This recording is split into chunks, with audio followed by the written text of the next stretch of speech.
بن ناصر طمحوا للمشاركة في الكان. السلام عليكم، مرحبا بكم إخواتي. لا تنسوا الاشتراك في القناة، تفعيل الجرس، لايك للفيديو للتوصل بكل جديد.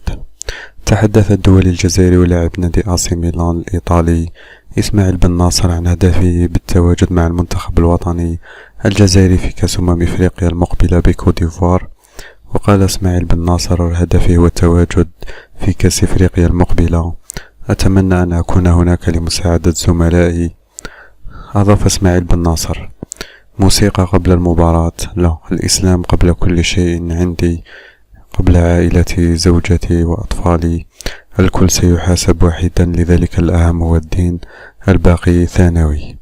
وتابع متوسط ميدان الخضر بن ناصر: هذا هو الشيء الأكثر أهمية بالنسبة لي، كل ما يأتي بعد ذلك هو ثانوي، المال والشهرة وغيرها. ما تنساوش خوتي اشتركوا معنا في القناة، فعلوا الجرس، ديروا نجم الله فيديو.